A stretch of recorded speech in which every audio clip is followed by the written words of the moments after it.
আপনি নির্বাচনে অংশ নিচ্ছেন তাহলে? জি। ইনশাল্লাহ। আওয়ামী লীগ সরকার পতনের পর থেকেই দেশের অধিকাংশ মানুষের ধারণা নির্বাচিত সরকার হিসেবে বিএনপির ক্ষমতায় আসার সম্ভাবনা সবথেকে বেশি। সেই হিসেবে অনেকেই মনে করেন দেশের পরবর্তী প্রধানমন্ত্রী হবেন তারেক রহমান। কিন্তু এখনও দেশে ফিরতে পারেন দলের বিএনপির ভারপ্রাপ্ত চেয়ারম্যান তারেক রহমান। তাই অনেকের মনেই প্রশ্ন, আগামী নির্বাচনে তারেক রহমানকে কি প্রধানমন্ত্রী পদের প্রত্যাশী হিসেবে দেখতে পাওয়া যাবে? এবার সেই প্রশ্নের উত্তর নিজেই দিলেন তারেক রহমান। প্রধানমন্ত্রী পদের প্রত্যাশী হিসাবে আমরা তারেক রহমানকে দেখতে পাবো। এটির সিদ্ধান্ত তো বাংলাদেশের জনগণের, বিএনপির পক্ষ থেকে। সেক্ষেত্রে তো এটি দল সিদ্ধান্ত নেবে কিভাবে করবে, এটা দলের সিদ্ধান্ত।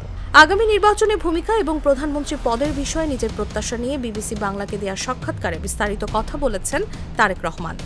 আপনি নির্বাচনে অংশ নিচ্ছেন তাহলে? জি। ইনশাল্লাহ।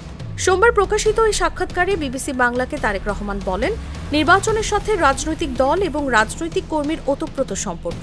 যেখানে জনগণের সম্পৃক্ততা নিয়ে একটি নির্বাচন হবে, সেখানে নিজেকে দূরে রাখতে পারবেন না তিনি। তাকে আসতেই হবে। স্বাভাবিকভাবেই মাঠেই থাকার প্রত্যাশা ব্যক্ত করেন তিনি। বিএনপি যদি ক্ষমতায় আসে বা নির্বাচনে অংশ নেয়, সেক্ষেত্রে প্রধানমন্ত্রী পদের প্রত্যাশী হিসেবে তারেক রহমানকে দেখা যাবে কিনা এই বিষয়ে এই নেতা বলেন, এই সিদ্ধান্ত বাংলাদেশের জনগণের। এই সিদ্ধান্ত নেবে বাংলাদেশের জনগণ। দলের বিষয়ে তিনি বলেন, দল কিভাবে করবে এটা তো দলের সিদ্ধান্ত। তসলিমা তিথি, জাগো নিউজ।